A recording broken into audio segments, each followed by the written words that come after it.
When I was 18, I got my first job in a machine shop, and being just out of school and learning what I could from the school, I started working on the machines there and being trained and all of this. And it wasn't long before I realized that, wow, this is where all the men go to earn livings for their families. This is where the guys actually earn the money that pays the bills. And I thought to myself, my goodness, here I am, only 18, and I've got guys here that are 2 or 3 or 4 times my age, and well, I guess is what you'd call the big league. I'm in there with all the big guys doing the real work that earns a legitimate wage. And I thought, wow, this is really something. But then something else occurred to me too, and that was that here I am surrounded by grown men. It's mostly men back in those days, anyhow, and it felt like I was also still in the minor leagues.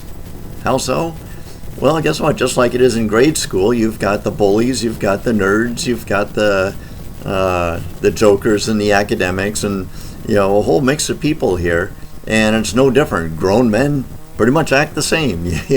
You got all sorts that are doing all sorts of crazy things.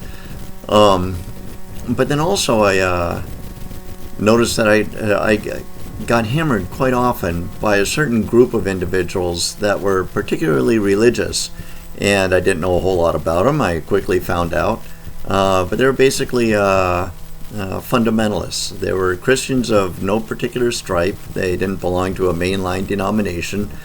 They just went to one of these local churches that was becoming like a mega church, and they were always asking me, I could count on it almost every day, why do you Catholics do this? Why do you Catholics do that? You worship Mary, you burn candles, you burn incense. Don't you know you sell indulgences?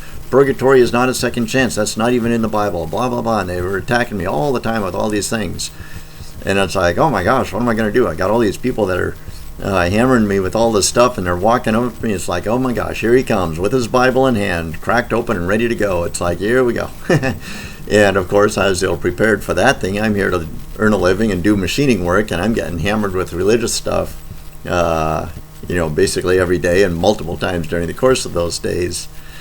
So, fortunately for me, concurrently with this, there was a gentleman out there by the name of Carl Keating that had established, or was going to establish actually, it was just before that, an organization called Catholic Answers, and he's writing columns for a Catholic newspaper. And I'd read these articles. My mom would get the subscription. We'd look at these things, and I'd read them over, and it's like, aha, look at that.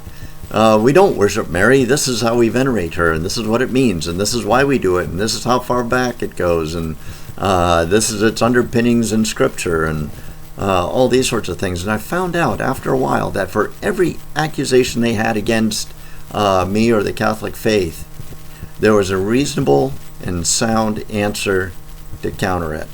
And whether it required digging into the Bible or digging into history or looking at the writings of saints and other individuals or just a little bit of logical thought, I found out that every objection they had could be answered. Well, it wasn't long before Carl Keating actually took the writings that he was doing, the columns, and he produced a book. I've got a copy of it right here. Catholicism and Fundamentalism. And in this book he goes through and he explains how these things that they're saying are oftentimes very erroneous or just skewed so heavily in one direction that they are extremely misleading.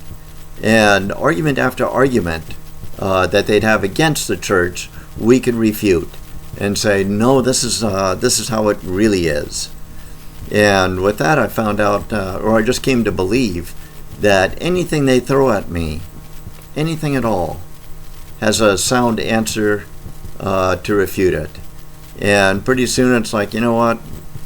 I would give them the things that I learned from Mr. Keating's efforts and from other such sources. And after a while, they just wouldn't listen. They were bound and determined that what they had to say was the absolute truth, and nothing could counter that. Well, okay, we've reached an impasse then. Well, it wasn't too long after that that I came across a couple of books. One of them was actually talked about by Carl Keating, and it's this one right here. It's called Roman Catholicism by a gentleman by the name of Lorraine Bettner. And he explains, or he attacks the Catholic faith and makes it sound like it's one of the most horrible things ever created by, guess who? Man. Not by God, but by man. And how it went off the rails and all that sort of thing. It's kind of or at least used to be, what you could call the Bible of anti-Catholicism. Well, there's a lot of other people that hopped on that bandwagon. Jack Chick was one of them. I don't know all the names, but here's a book that I happened across quite by accident one time. Well, there's no title there, but there we are. The Crimes and Immorality of the Catholic Church. Oh boy, this has got to be a damning book. When I saw that, my eyes lit up and I go, oh boy, this ought to be a good read. And indeed it was. It's got all kinds of things. But here's what you begin to learn after a little while. Not only are these folks misguided, but they tell outright lies. They are fabrications. There's no other word for it. These are things that are made up. And I don't know how they justify that. I don't know how they rationalize doing that sort of thing. But they are made up. But here's the bottom line, and this is the point of this little presentation here. Whenever someone comes at you with an argument against the church, even if you don't have an answer, rest assured there is an answer. The Catholic faith stands on solid ground. We can pick it apart 100 times and learn more and more about it and dig deeper into it, but you will find that the Catholic faith is solid. And it's more solid than anything that any non-Catholic Christian can stand on. And with that, I'd like to close. So, if nothing else, when you're being attacked, rest assured, the Catholic faith is there. It's been there from the beginning.